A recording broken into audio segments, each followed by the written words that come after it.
Alright, welcome back. Today we are going to be reviewing the CFMoto 700 CLX. So, in case you haven't heard of CFMoto, they are fairly new to the US with their motorcycles.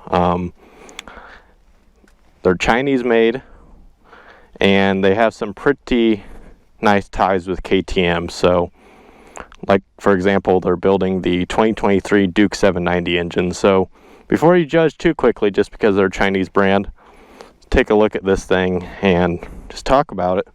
So as you can see, it's kind of a naked but also a scrambler style bike. To me, its biggest competitor is the Ducati Scrambler, but the Scrambler is about $4,000 more, and when you look at the feature list, you know this thing checks pretty much every box that the Scrambler does. So we'll go ahead and hop on, get riding, and keep talking about the bike here. So we turn on the display. Here's this, you know, your odometer, have the time, it's in sport mode, RPM, gas gauge, all the standard deal.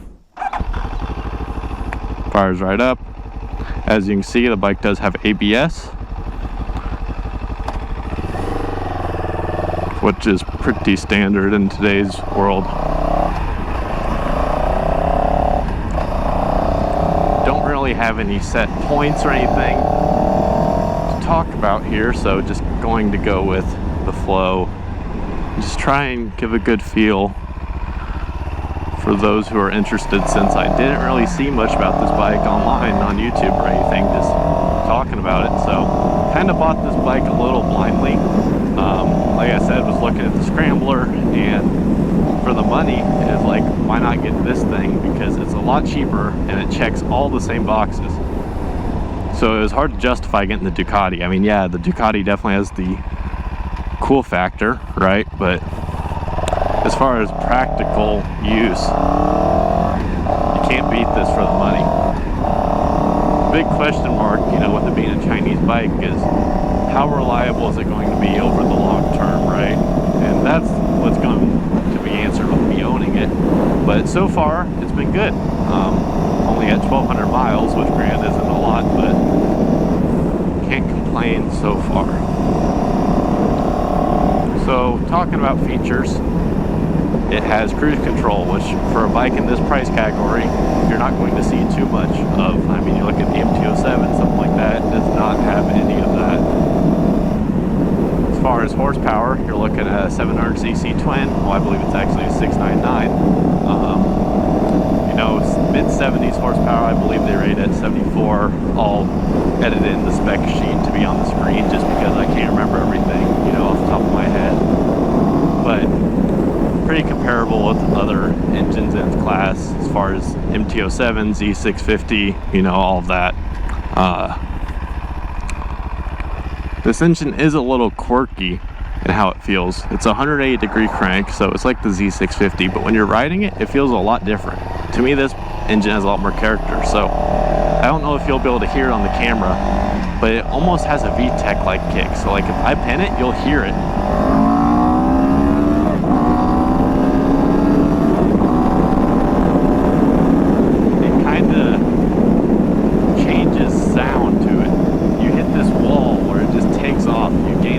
Power, and the bike just wants to keep going.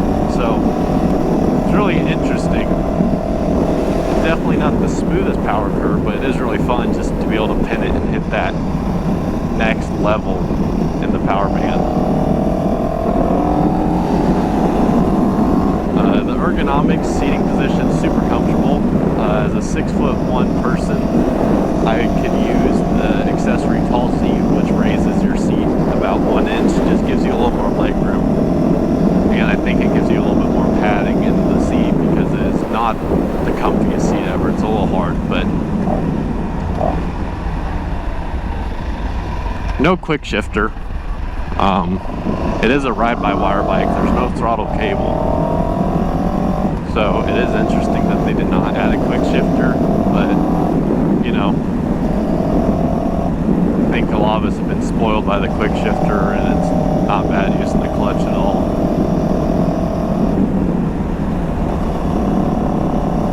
I don't know what this road is looking like at the moment, because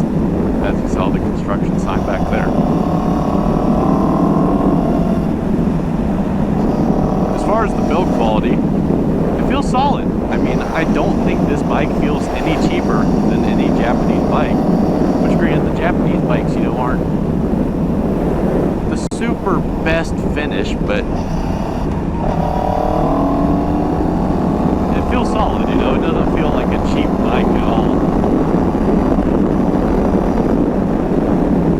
And my biggest gripe about the build quality is just the turn signal switch. It feels kind of cheesy. Like, you don't have to give it much input to turn on the signal, which is a little annoying.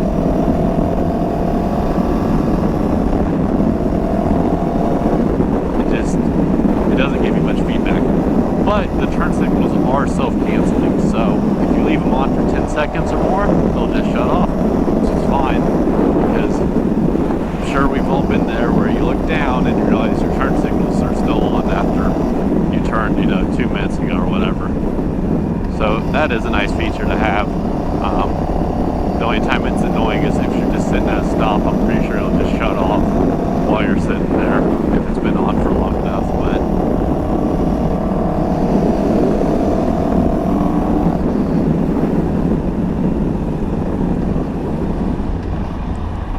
the gearbox feels pretty good. You know, it's definitely gotten a lot smoother ever since I did the initial oil change. At first it was a little clunky, but that's pretty standard for most new bikes. Plus, who knows what kind of oil this thing came with in it. Put some Yamalube in it, and it has been pristine. No misshifts or anything. It's a little long throw between the gears, but it's not a sport bike. You don't need the shortest throw in the world. Even though it's not a sport bike, it does go through the twisties pretty well for not being on 17-inch wheels.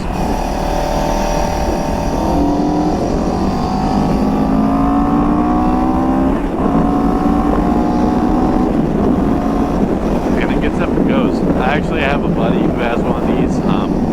We're out just doing a couple digs, and it puts a pretty good gap on a Ninja 400, so just to give it, you know, you're looking at about the same speed as a Ninja 650, I would say.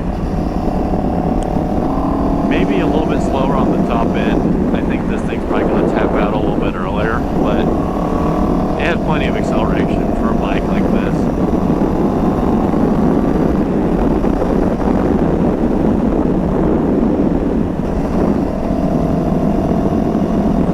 Now the great part about a bike like this is you can really do a lot of stuff on it. I mean, this bike, you know, you can take it on gravel roads and carry a lot more momentum than you're going to be able to on a naked, like an MQ-7, just because with these Pirelli tires, which, like I said, for a bike of this price, coming on Pirelli is pretty nice. They're not exactly a cheap tire, so it does have some good components on it. I mean, adjustable suspension here. This is it has adjustable levers as well. Now it does only have one single front rotor. It has the J1 braking setup, which in my opinion doesn't give the most feel, but it does brake fine. And I get why they didn't put super strong brakes on it, because this is a bike that they anticipate a lot of people riding on gravel roads and whatnot. So having a super strong front brake on gravel roads is going to get you in some trouble. You know, for a lot of people, they're going to stab on the front brake, and it is not going to go well if you're on gravel. So yeah, it's not the strongest brake, but it stops playing fine. And like I said, I think you can get into some trouble if you have much of a stronger brake. A couple weird quirks. The high beam, I don't know how to show this here. It might be easier showing it off of the bike. But instead of being the standard high beam, you know, rocker switch, it's this little switch up here. And if you pull it towards you, it basically holds the high beam on while you're holding it. But if you want to actually toggle the high beam to be on, you have to push it away from you. So that's high beam on, that's high beam off. Just something a little interesting. This might be a cop behind me, which I haven't been speeding much, but I also haven't been particularly watching my speedometer. Yep, that's a cop.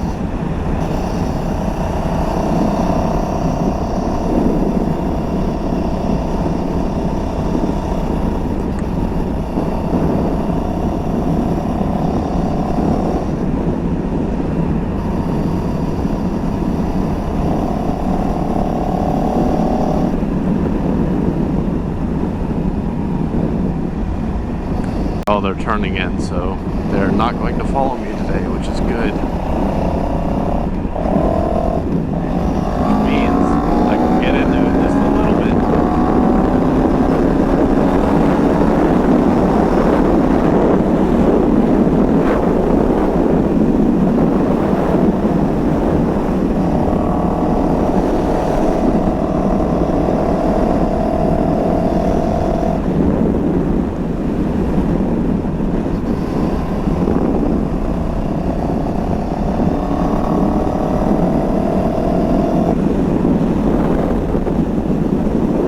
Super fun bike to ride. I mean, I don't think for the money you can get much better than this if this is your type of bike. You know, if you're not wanting a sport bike where you're all leaned over and everything, this is good.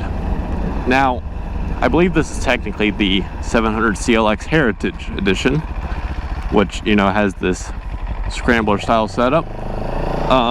You can also get a CLX or a 700 CLX Sport, which comes with clip-ons. I believe it's a naked as well. It has 17-inch wheels front and rear, so you know, more of a standard sport bike setup, street bike setup. Twin front rotors with Brembo calipers, so stronger braking setup for the street as well. So if that's more your style bike than the scrambler, you know, you don't have any desire to go on gravel or anything, that may be worth looking into as well. But I do like the versatility that this bike gives you, and it still does plenty fine on the road and the corners and everything, so not much more I could ask for.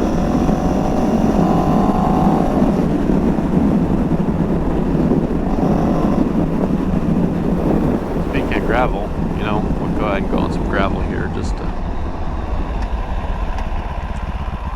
I am waiting on a radiator guard, just so I have a little more confidence going fast on gravel. I'm not going to shoot rocks into the radiator, but it goes. I mean, you can break the rear loose and it feels good. It's pretty well planted. I mean, yeah, you get a little wobble, right? But that's standard when you're riding on gravel.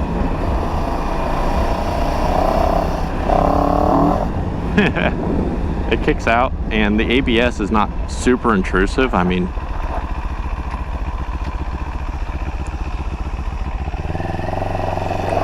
woo, give it a little slide there.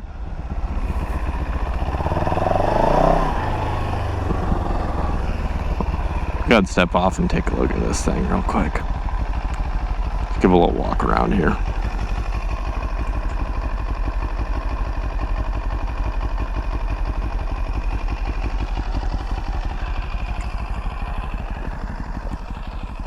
Here it is. Obviously very dirty right now because it's seen a lot of rain and gravel. But good looking bike. Sometimes it gives a little pop on decel.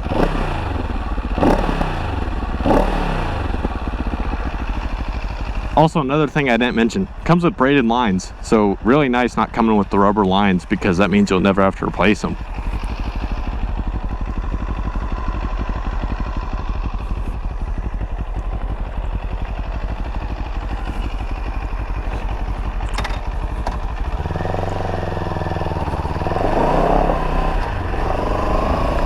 At this point, I'm pretty far into this review, and I don't think I really have too much more to talk about on the bike. I mean, you know, I can always think of something, but I think that kind of gives the overall view of this bike. I just wanted to put something out to showcase everything, since there's not much content about this bike. There's also not much aftermarket. It's 100% stock because there's not really much that you can do, and a lot of the stuff you can do is kind of no-name brand, you know, stuff, and I'm kind of particular. I really like name branded stuff. A lot of the parts are AliExpress or something like that. So at this point, unless I come up with something else to talk about, I'm probably just going to ride for a little bit. So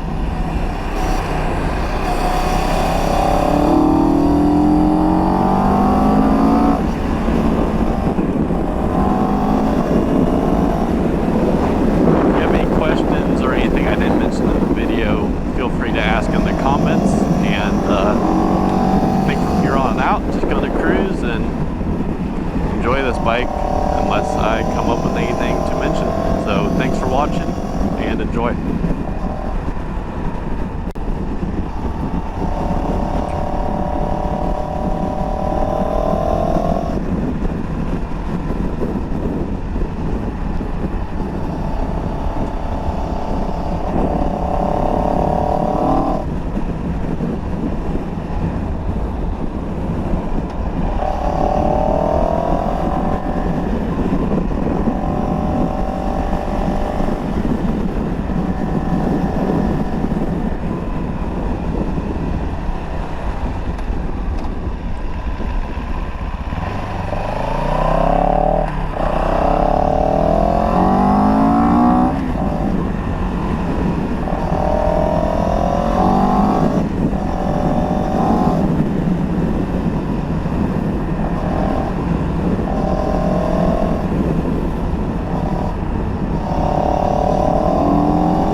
Alright, well that was a fun little section there. Probably gonna end this video here. Like I said, if you have any other questions, just leave them in the comments and I will try to get back with you. Never realized how hard it is to ride and talk, like try to make a video without a script. First time doing this, you know, my other review on the ZX4, I was off of the bike, and it's a lot easier to think of things when you're not on it because you're just preoccupied with riding. But yeah, here's the bike. Good bike for the money. I think we paid $6,200 out the door, so for that price, can't really go wrong. Thanks for watching.